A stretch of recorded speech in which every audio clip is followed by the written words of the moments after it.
Good afternoon. It's great to be here. I'll watch my time here. So, I came across the first memoir that I ever wrote. I came across in a box the other day. I wrote it when I was in 5th grade.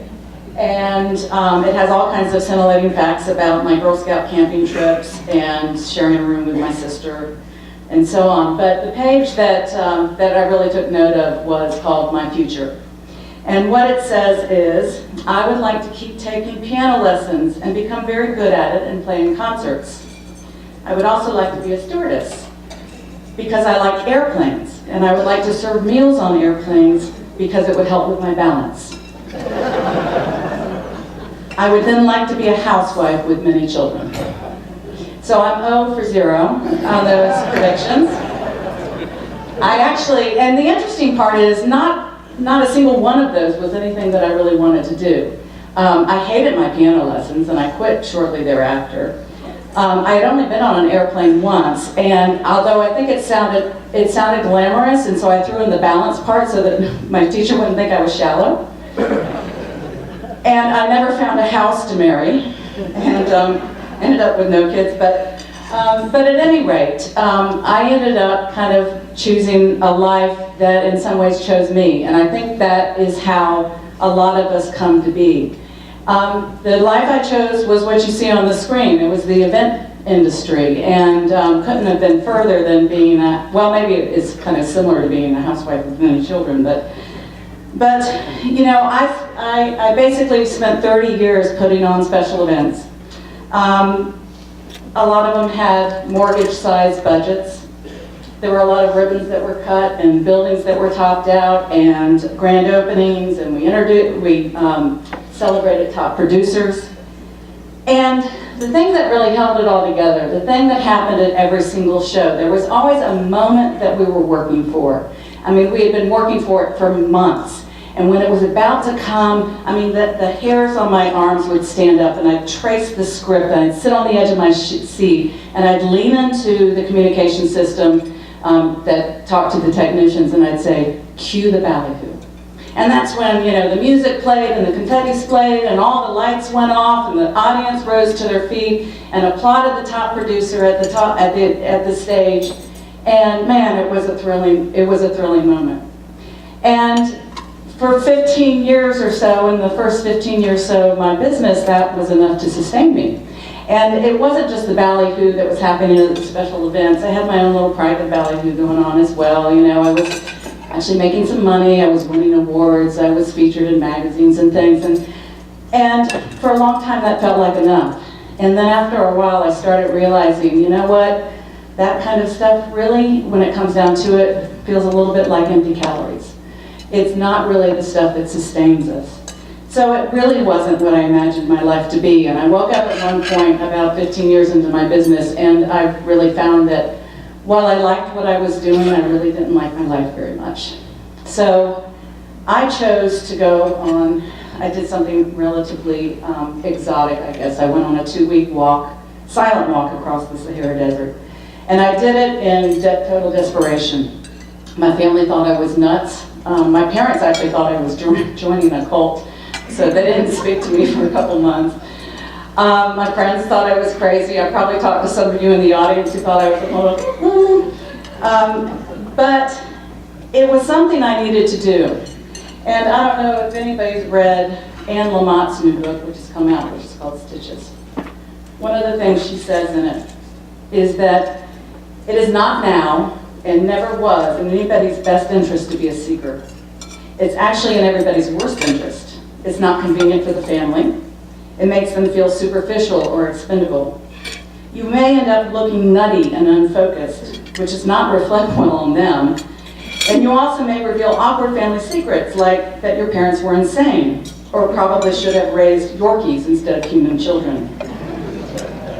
Your little search for meaning may keep you from going far at your school or your company as you might otherwise have gone if you had had a single-minded devotion to get ahead. Success shows the world what you're made of, and that your parents were right to all but destroy you to foster this excellence. So those are some fighting words, but I bring them up because it wasn't necessarily, I was running a business in Charlotte at the time, and that trip to the desert gave me, for really the first time in my life, an opportunity for self-reflection, and for actually stopping literally in my tracks and saying, wow, is this all there is? Is there something more that I can find? So it really sent me, that was, you know, I look at the desert, that trip is kind of the fulcrum of my life, before desert, after desert. But it really just started me on a journey. And the time in the desert was just peeking through the tent flap.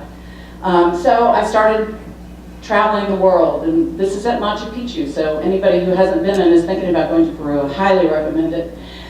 So I went to places like Peru. I stood in line with a bunch of monks to see the Dalai Lama in Dharamsala. I studied yoga in southern India, and this is me with my favorite shaman in Peru as well. So, you know, my mother kept saying, you know, what was it that happened at the end of The Wizard of Oz? There's no place like home. She kept saying, you know, you'll find it, it's in your backyard. Stop looking at it looking all over the country or all over the world for it. For me, it really was a matter of every time I went out and came back, I came back with some other piece of information that I actually could apply to my business life. And I had no idea where it was sending me, but one thing I did learn is what Rumi said, which is strain maps the path. What you learn in creating some kind of search and some kind of, whether it's spiritual or educational or even physical, some kind of search, you learn something about yourself. So one of the things I started to discover, the big thing I think I started to discover when I was out searching and I would bring back, is this big assumption that I had bought into. This lady is Maria Cienfuegos, and Maria is a photographer in Cuba. And she travels across the Cuban countryside looking for these long forgotten monuments that, I mean, and if you travel the countryside of Cuba, you'll find them everywhere. They're but just these lone obelisks by the side of the road, and either war or weather has kind of washed away what they were there for. They're unmarked, and so she goes and she finds these monuments, and wants to tell their story. Whoops. So one day she found this obelisk, and it didn't have any markings on it. She went to the woman across the street who lived across the street, and she said, "Do you know what this monument is for?" And the woman said, "No, I haven't lived here very long." But she looked on the horizon, and there was this old man riding a horse their way, and she said, "But this man's an old timer. Let's ask him when he gets here." So he rides his horse up and stops next to the obelisk where Maria and the woman are. And Maria says, "Senor, I can see you've lived here very long, or a long time. You probably know this monument. Would you tell me what it's here for, what it marks?" And the man looked confused, and he looked around and he said, "What monument?" He didn't see the monument. It had become such a part of his life, his external landscape, that he had integrated it so much that he had no longer seen it. And that's what happened to me, as I started to realize there were some assumptions that I had integrated into my life that affected my career. Things so big that you don't even see them anymore. For me, for my business, that invisible monument was the assumption that we have to separate ourselves from our work. We have to separate self from success. I had coffee yesterday with a friend of mine, a very young friend who's in the workforce for the first time, and she was talking about her first job that she's still in and she loves, and she said, "But you know, I love it. And these people are like family, and it's a small business." She said, "But it was kind of weird when I first got there because they started asking me these personal questions." She said, like, you know, they'd say on a Monday, they'd say, "Hey, did you have fun this weekend? Did you go out?" Or, you know, they'd say, "Gosh, are you dating anyone?" And she said, "I was taken aback. You know, in the books it tells you not to talk about this stuff at work." Really? There's people writing books that tell you to completely separate yourself from your job. And I think that's what creates this disease and this connection, because if you can't be whole anywhere, then you're losing integrity. So for me, we live it in the saying that we've heard our entire lives since we joined the business world, which is, it's nothing personal, it's just business. We hear that every day. You hear that if somebody, say your coworker throws you under the bus for a promotion. Well, it's nothing personal, it's just business. Your boss takes your idea and promotes it as his. Well, it's nothing personal, it's just business. We've probably all said it. I know I've said it in the past. And frankly, to be honest with you, when I've said it, it's been about something I wasn't really very proud that I had done. So for me, it was, for me, that phrase just telling you, check yourself at the door every morning. Don't become whole. So yet here I was still in business and wanted to figure out, okay, is there a way to bring myself to work? And so about 15 years into it, I brought on a business partner for the first time. We rebranded the company, and our new mission was to inspire others and affect positive change. So that's what, we drew a line in the sand and said, that's what we're going to work for. And will every event do that? Maybe not. But can we start creating events that do? So this is a great example of something, and there's somebody here in the audience, Randall Hitt, that helped me start this event, the North Carolina Conference for Women. I like this picture because it's not just about the conference, but it's me and Shannon McFadden, who was my co-founder. And that's what I started figuring out, is what the real ballyhoo of life is. And it's about connections, it's about creating joy, and it's about creating impact. We also created an event called Girls Rock the House, which brought about, I think, 20 girls to Washington, D.C. and created a transformational experience for them. So what I started doing was trying to figure out a way, if I could bring my whole self to work, if I could somehow create a way so that I'm using my job to actually try to make a little bit of a difference. So, but at the same time, I always had this sneaking voice in the back of my head that I didn't want to wake up one day, 78 years old, moving my walker across the ballroom, telling the riggers to move the snowflakes a little to the left. I suspected there was something else that I could do, and I really had no idea what it could be. But I was really comfortable. I really didn't want to leave. I mean, I was making money, and I had the most fabulous staff that I had ever had, and they were putting on great events.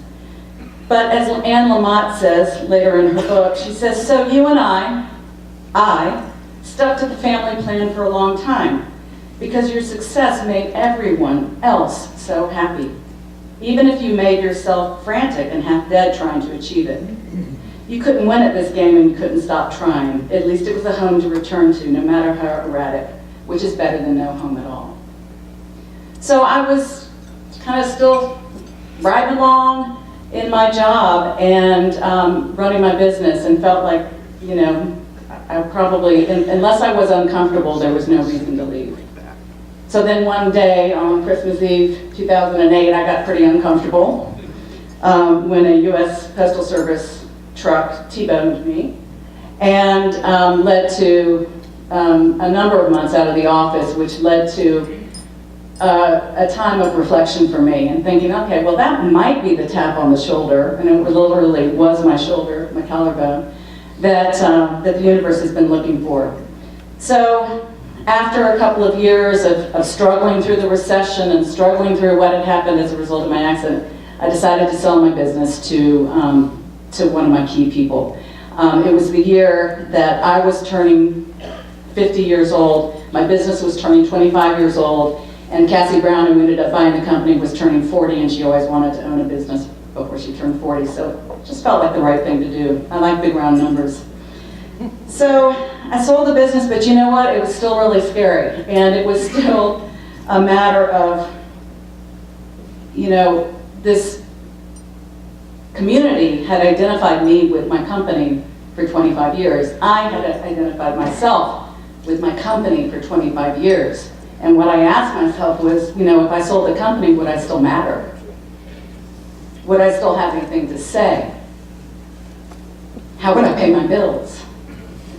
What would my identity be? So during the process of trying to figure out if I was going to sell my company or not, I was at the Innovation Institute at the McCall School of Business. If anybody knows about it, it's a fabulous experience where you interact with artists through the course of several months, and it's designed to get business people to think from a creative standpoint. And our final assignment was to take an object, a household object, and turn it into a piece of art that was reflective of what you went through when you were working with the Innovation Institute. And for me, I was struggling with selling my company and asking myself all those questions. So as soon as I got that assignment, I knew exactly what I was going to do. And I went home and went into my closet and got a bunch of business suits out and cut them up and made them into this crazy quilt as kind of a symbolic gesture of, you know what, I'm not sure, first of all, I'm not sure if I'm not crazy, but I'm going to do this and I'm going to figure out what this new identity is going to be.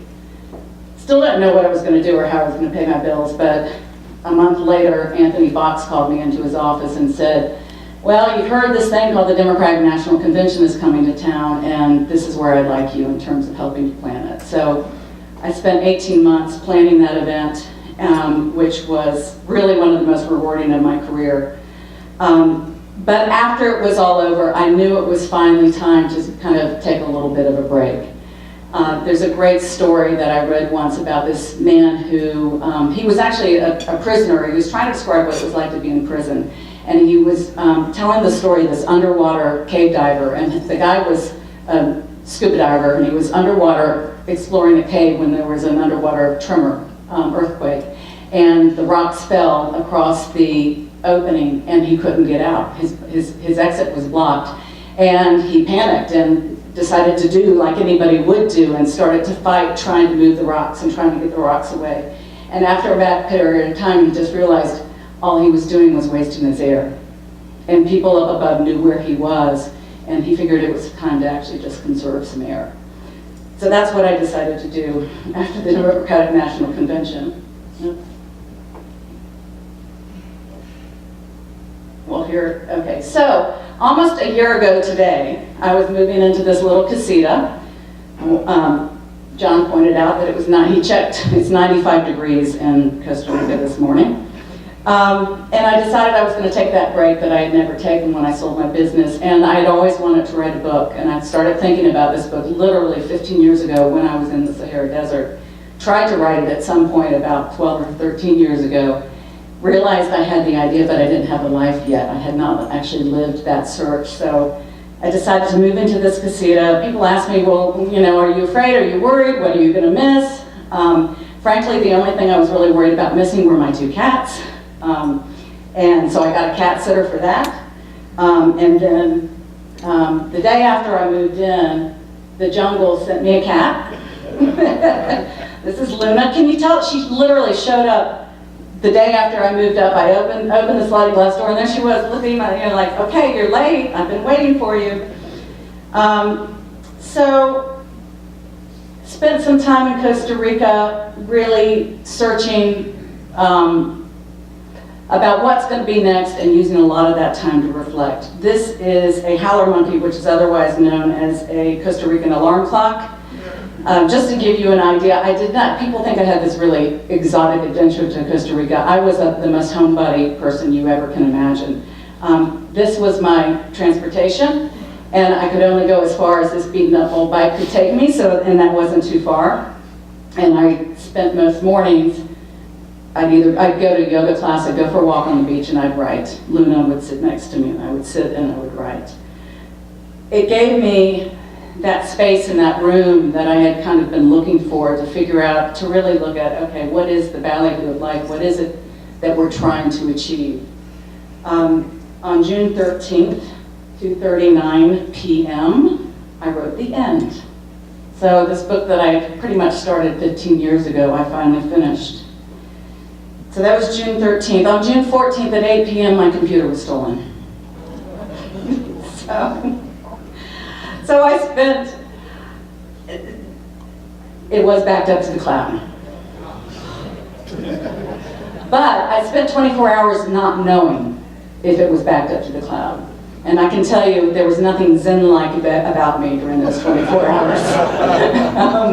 I was contemplating death by howler monkey, and I'm not even sure how I could have pulled that off, but And you know what was so ironic is I had been there for 6 months. The whole 6 months I was there were break-ins going all around me. Every single night people were being broken into, and I told my friends, I said, you know, if I'm broken into, my computer gets stolen, I'm going home, because I'm here to write a book, and you can't replace that computer. And so the first 24 hours before I knew it had been backed up, I was just tromping around the jungle, and I was crying, and I was mad, and I was saying, well, I guess the world doesn't want my book. And then after I found out that it had been saved, then I started thinking, oh, isn't it really lucky that my computer got protected for 5.5 months and allowed me to finish my book? It was a complete matter of perspective. I'm not sure I would have been that Zen like had it not been saved. So, you know, I still don't know what's ahead. I'm trying to find an agent, hoping to get my book published. I'm doing some consulting work for Wake Forest University, my alma mater and my heritage. I still, who knows, I still may find that house to marry and live happily ever after. But all I know is that whatever I choose and wherever I go, it's going to be okay. And that's the message that I want to leave home with you.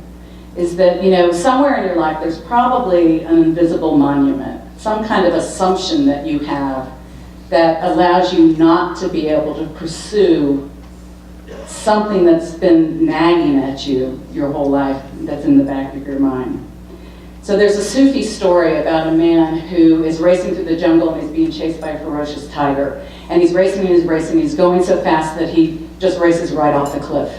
And before he knows it, he's fumbling, and he grabs onto a branch hanging on the side of the cliff. And he looks up and he sees that tiger, ferocious tiger above, and he looks down and he sees the ocean lapping against the jagged rocks, and looks up again at that branch, and there are 2 rats gnawing at the branch.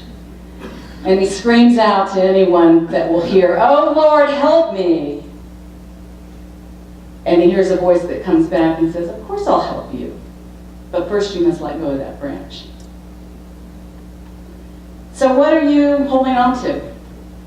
Is there something that you're holding on to so tightly that's keeping you from exploring something that you've been thinking about exploring all your life? I don't have the answers. I don't have some special formula. I just set off and tried it.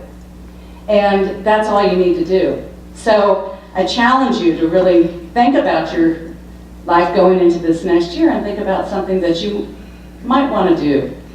Or as Mary Oliver puts it, tell me, what is it you plan to do with your own wild and precious life? Thank you and good luck.